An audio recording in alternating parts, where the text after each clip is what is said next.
Okay, greetings from Adelaide. I'm here with a brand new HoonTV project. Now, unlike the other cars and bikes I've done in the past, this bike belongs to somebody else. Now, this is a 1998 Yamaha R1, so that means that this is 20 years old, and this year is the 20th anniversary of the R1 because this is the first ever one that came out. It's been done up in the past by the previous owner. It's pretty good, but it's been done on the cheap. All credit to the guy, he's made it look quite nice, but there's still a lot of stuff on it. It's not quite right. There's broken fairings and bits and pieces and nuts and bolts that aren't right. But it does ride okay, I'm pretty impressed. So the thing is, this bike's going to get stripped right down to a bare frame and everything's going to be made new again. Now, when I say new, a few little tricks here that we're going to do to make it even newer than you'd think, but we'll let you in on that soon. So without further ado, I'm going to jump back on the bike, head back to the workshop and start pulling this apart.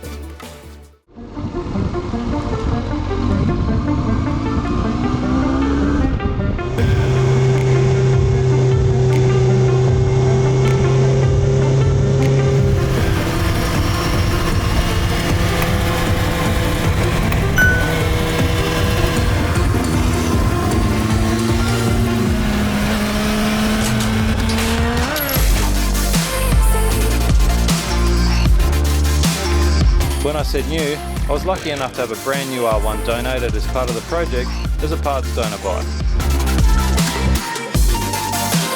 Trust me when I say it was a bit nerve-wracking at first, but once Tony from Race Bike Service and I got stuck into it, I realised that it's just parts, and these bikes get turned into race bikes all the time.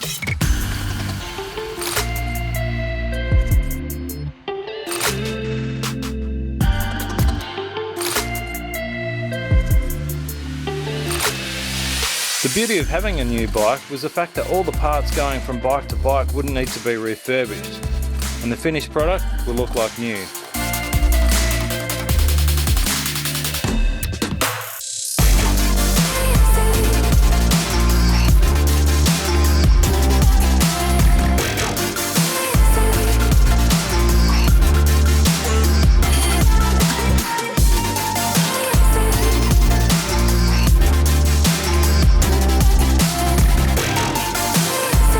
After we finished pulling down the new R1, I then turned to the 98, and it was time to tear that down too.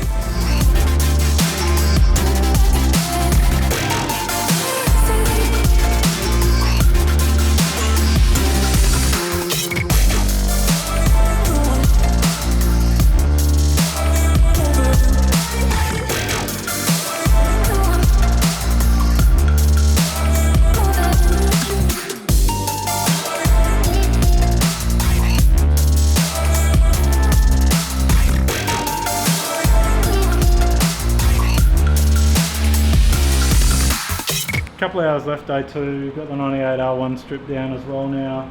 Pretty much a bare frame, just a couple of brackets and bearing cups and stuff like that.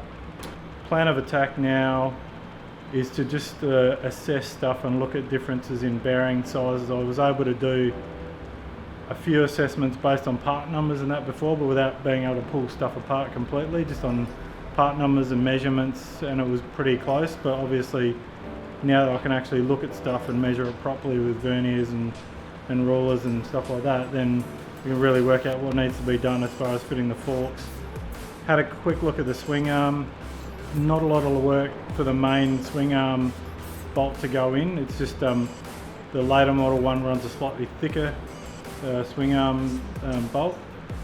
So yeah, a bit of machining there, but nothing major in the way of engineering, which is fantastic. So hoping that with all the new swing arm linkages and everything like that, a couple of small adjustments here, but nothing massive. It's just really the engine itself and the engine mounts. And as we saw when we did like an assessment of it all before, it's not a quick and easy job, but it's also not reinventing the wheel and changing the whole frame. It's just a few mounting points. So machining some new engine mounts, welding them on properly, doing it all as per what the engineer is happy with, it should come up a treat.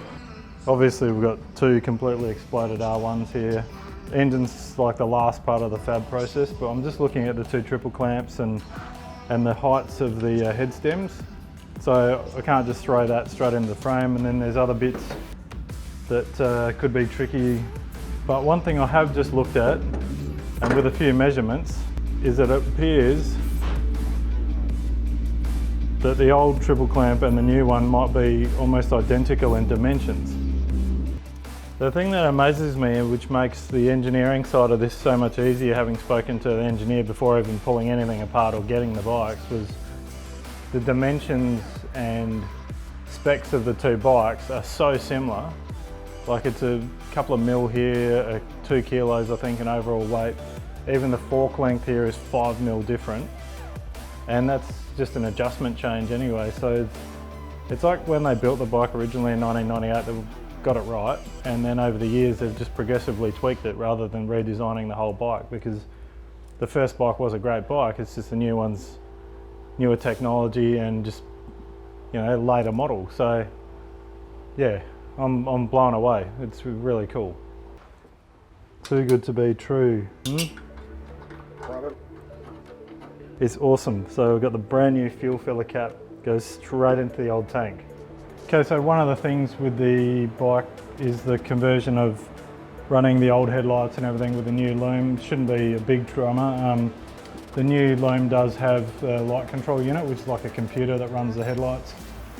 May be able to use that. What I'm going to do though is, because the front fairing stay bracket is broken, so I'm going to pull this all apart and just assess how good a condition the headlight's in.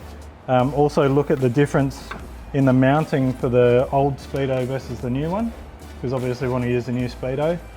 And then just look at how it's all going to work, because we're just waiting on a few other bits with the frame and the suspension. So this is just keeping me busy for now. So yeah, here we go.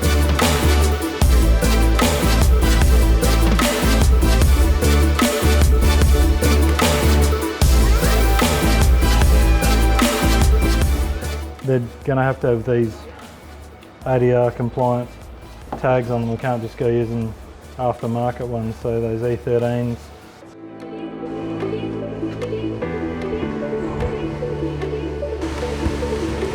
Right, so it's day 4. We're in a slightly different location today. We're up the road at Solid Engineering and Mechanical. We've got Johnny, who's the machinist. He's going to be helping with just making adjustments to the bushes and stuff like that. There's so many little changes that need to be made to, like, the shock mounts and swing arm and stuff like that. It's quite amazing. There's no major amounts of engineering that have to go into putting the forks and the swing arm in. When it comes to putting the engine in, that's a little bit different, but that's we've already sort of worked out what we want to do there. But we want to pretty much get the bike rolling first, and that way make sure the swing arm's all nice and central, and then line up the engine and the sprocket and all that, and whether or not we have to machine the bush behind the sprocket to move it around. But today's just all about measuring and machining, so we'll get stuck into it and get it happening.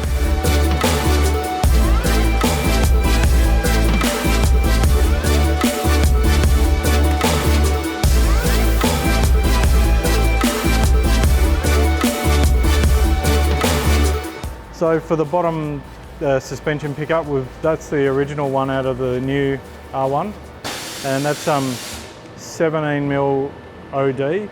So with the new bearing that we've got replaced, it's an 18mm OD, and it's a shorter space in the frame. So we haven't modified the frame at all.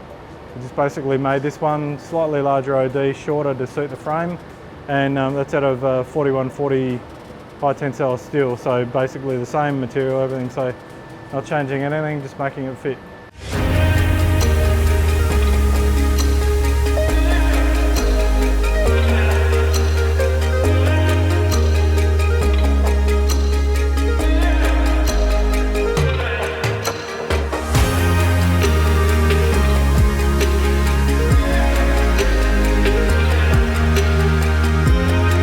I'm just back here in the workshop now, just looking at the tail light here, because we have been able to get a brand new genuine headlight, genuine mirrors, genuine indicators, because being a full road registered engineered bike, we have to use all the ADR approved lights. We can't use aftermarket ones.